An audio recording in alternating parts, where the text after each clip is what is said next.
Unit 5, the game. Unit objectives. The students will be able to explain how the process of strategic design works.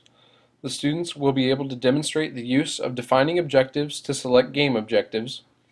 The students will be able to list all of the ways to score the most points in the game. The students will be able to create a cost-benefit analysis to demonstrate the strengths of different tasks. Introduction.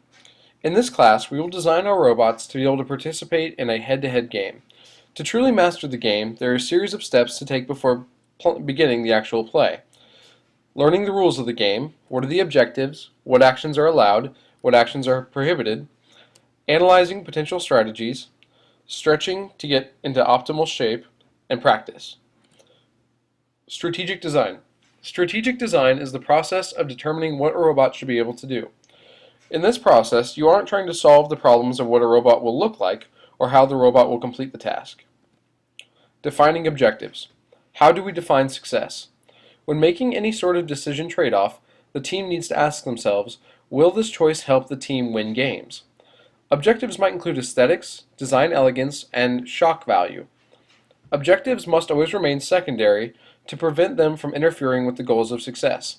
For example, a team should not sacrifice a tangible way for the robot to win games in a pure effort to make the robot more aesthetically pleasing.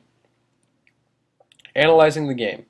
The overall goal of robots in competition is to win matches or games. Determining the optimal strategic design will allow a team to make the optimal physical design of the robot. The game rules are the design specifications of the robot.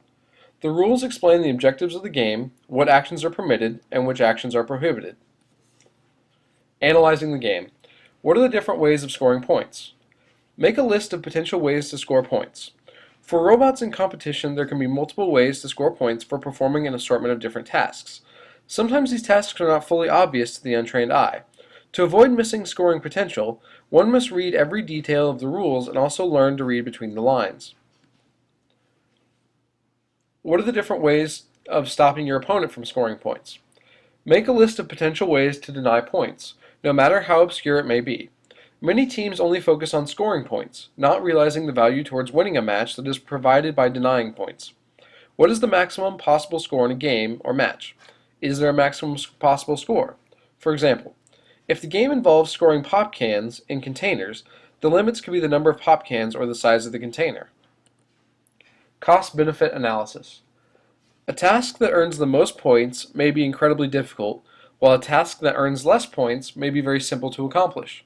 It is for this reason that a cost-benefit analysis must be performed, a comparison between the cost of an item and the benefit of that item. In the case of cost-benefit analysis, within the strategic design of a robot, the cost is the level of difficulty of the given task, and the benefit is the number of points earned or denied by the same task. Cost-benefit analysis. How does one determine the difficulty of performing a task? There are many factors to consider. How long does it take to complete the task? The more time spent, the more difficult the task. How much distance needs to be traveled to complete the task? This is similar to the previous item since distance is proportional to time. Many tasks within competition robotics require lifting and placing objects, thus the weight of the object is a factor. Lifting a ping pong ball is not as difficult as lifting a bowling ball. The heavier the object, the more difficult the task. Similar to weight is the height of where the object is being placed. The higher the placement height, the more difficult the task. The precision required for the task, for example, parking a robot in a 12 by 12 space compared to parking a robot in a 24 by 24 space, the more precision required, the harder the task. Does the task require a specific mechanism to complete? Tasks that can be done in conjunction with other tasks involve less difficulty since you can essentially do two tasks at once, or two tasks with the same robot feature. This is why denying an opponent a point is often seen as not very difficult. While it may be difficult to defend an opponent during a match, it can typically be done without adding extra functionality to the robot. Simply blocking the opposing robot's path can suffice. Thus, it's an easy feature to add to a robot. From the analyzing the game portion of the unit, take the list of all the different possible robot tasks, whether they are to score points or to prevent the opponent from scoring. Assign a rank on a scale from 1 to 100 for each task, indicating the benefit towards winning a match, 100 being the most beneficial, 1 being the least. Using a relative scale from 1 to 100 as opposed to the pure point values allows for a more uniform comparison between tasks, since some tasks will not have a clearly defined point value. Assign a rank on a scale of 1 to 10 for each task, indicating how difficult each task will be to complete, 100 being the most difficult, 1 being the easiest. When evaluating difficulty, consider how difficult it would be to execute the task during a match, as well as how difficult it would be to build a robot to complete the task. Take the ratio of benefit to difficulty for each task. The task with the highest ratio is the most optimal according to your analysis. Do the most optimal tasks based on the analysis agree with your personal assessments of the task? If not, it is important to determine why. A very common reason is usually that the initial rankings and assessment of cost-benefit analysis were done incorrectly. How does one avoid making incorrect assessments of cost and benefit? One of the most common errors that take place in these types of assessments is the underestimation of the level of difficulty to complete tasks. It is important to be realistic and reasonable when evaluating the level of difficulty of any task. Prioritization of tasks. After a cost-benefit analysis, it is time to make a design priority list. Start with two separate lists: robot qualities list and robot functionalities list. Robot qualities example list. Speed, the robot should be fast. Power, the robot should be strong, able to push things easily. Agility, the robot should be easily maneuverable. And a low center of gravity, the robot shouldn't tip over easily.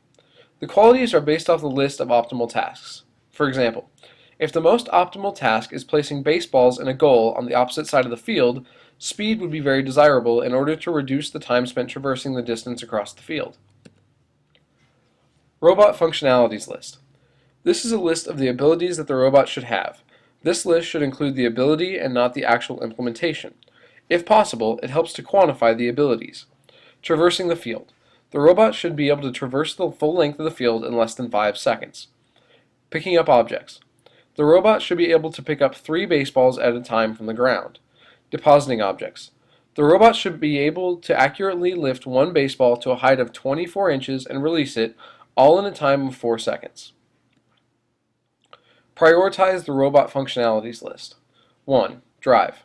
The robot needs the ability to drive across the field in less than 4 seconds, to maximize the amount of baseballs scored. The drive will also provide the ability to play defense against opposing robots. Picking up baseballs. The robot needs to be able to instantly pick up any baseball it touches with a minimal amount of lining up. A large tolerance, allowing for minimal accuracy and lining up, is desired to make the process as fast as possible. Being able to hold 2 baseballs at a time is desired, as it minimizes the number of trips across the field that are needed. Placing baseballs. The robot needs to be able to elevate to the height of the highest goal in less than 2 seconds and place 2 baseballs in the goal. Notice that there is a sequential order to this list. Anytime a specific ability is dependent upon another ability, the other ability must be a higher priority. Answering the following questions in your engineering notebook. How can you maximize the number of points you can score during the game? How can you keep your opponent from scoring efficiently during the game? How do you choose what features of the robot are needed to play the game?